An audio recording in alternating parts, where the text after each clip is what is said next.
Chant 6. Recouvrant mes esprits après la défaillance qui me vint par pitié pour ces deux amoureux et qui me fit sombrer dans leur même douleur, je vis autour de moi beaucoup d'autres tourments et d'autres tourmentés, s'étendant aussi loin que je pouvais tourner les yeux et regarder. Je me trouvais alors dans le 3e cercle, châtié par la pluie éternelle et glacé, qui ne cesse jamais de tomber en ce lieu. La grosse grêle et l'eau qui se mêle à la neige retombent sans répit dans l'air chargé de noir, transformant en marais la terre en puantis. Cerbère guette là, bête étrange et cruelle, aboyant comme un chien de son triple gosier contre les gens plongés dans les eaux de là-bas. Il a des yeux de braise et le menton poisseux, un énorme poitrail et des pattes griffues dont il bat les esprits, les lacère et écorche. Comme des animaux, ils hurlent sous la pluie. Les malheureux gourmands se couvrent de leur corps et pour se protéger se retournent souvent. Dès qu'il nous aperçut, le grand dragon Cerbère ouvrit sa triple gueule et nous fit voir ses crocs, tandis qu'un long frisson parcourait tout son corps. Mon guide cependant étendit ses deux mains, ramassa de la terre et par pleine poignée, il s'en fut la jeter dans ses gueules béantes. Comme le chien en rage en voyant le manger, et s'apaise aussitôt qu'il mord à la pâture, et ne regarde qu'elle, abandonnant le reste, s'apaisèrent soudain les 3 hideuses têtes de Cerbère, démon qui fait si peur aux âmes, qu'elles auraient aimé 100 fois mieux être sourdes. Nous marchions au milieu des ombres que fustige cette pluie accablante, et nous mettions nos pieds sur leur vaine apparence où l'on croit voir des corps. Elles gisaient au sol, les unes sur les autres. L'une d'elles pourtant se leva promptement lorsqu'elle nous eut vus arriver auprès d'elle. « Ô toi que l'on conduit à travers cet enfer, reconnais-moi, dit-elle, si cela t'est possible.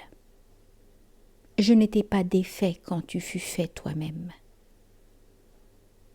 Moi, je lui répondis, « Sans doute ton tourment a si bien effacé tes traits de ma mémoire qu'il me semble te voir pour la première fois. Dis-moi ton nom.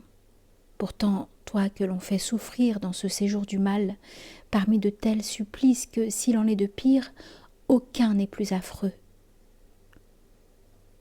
Ta ville, me dit-il, où le poison d'envie a pénétré si loin que le sac en déborde, m'avait eu dans son sein pendant la douce vie. Pour tes concitoyens, je m'appelais Siaco. Je visse de la gueule, est l'erreur pour laquelle je m'amenuise ainsi sous cette horrible pluie. Je ne suis pas le seul que l'on tourmente ainsi. Les autres que tu vois souffrent la même peine pour le même péché. Ce fut tout ce qu'il dit. Et je lui répondis, « Ô Siaco, ta détresse me chagrine si fort qu'elle me fait pleurer. Mais dis-moi, si tu sais, que deviendra plus tard la ville divisée avec ses citoyens?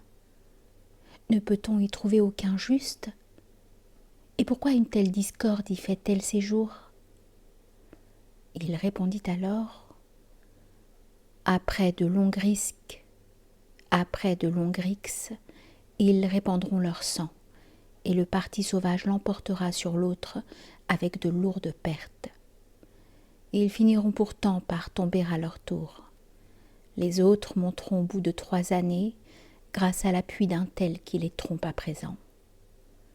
Ces derniers garderont longtemps les bonnes places, et ils opprimeront le parti des contraires, bien que leur ennemi s'en plaigne et s'en révolte.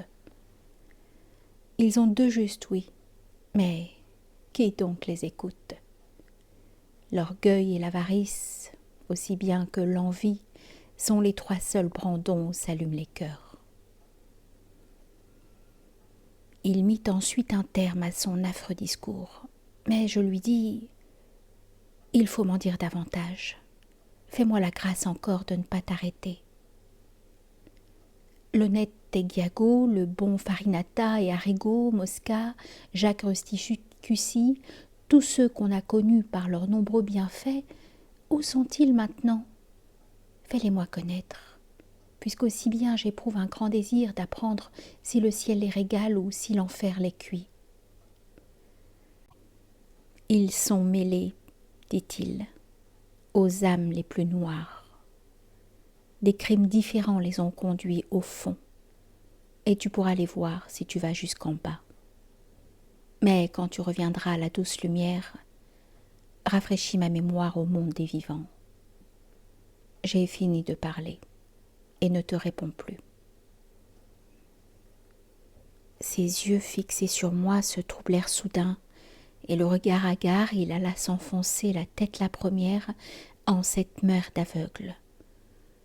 Et mon guide me dit: il ne s'éveillera que lorsque sonnera la trompette angélique, ouvrant le tribunal du puissant justicier. Chacun retrouvera sa triste sépulture, et chacun reprendra sa chair et sa figure, pour ouïr des décrets le tonnerre éternel. Nous avons traversé cet horrible mélange fait d'ombre et d'averse, en marchant à pas lents et nous entretenant de la vie à venir. Et je lui demandai: Maître, tous ces tourments sont-ils donc accrus ou tels qu'ils sont ici lors du grand jugement, ou bien seront-ils moindres? Il répondit: retourne au texte du savoir, qui te diront que plus une chose est parfaite, mieux elle sent le bien, donc la douleur aussi. Et bien que dans ce cas la triste jante maudite ne puisse pas atteindre à la perfection, elle en sera plus près alors que maintenant. Nous prîmes un chemin qui fait le tour complet, parlant d'autres sujets que je préfère taire, pour arriver enfin au point où l'on descend et où guettait Pluton, le sinistre ennemi.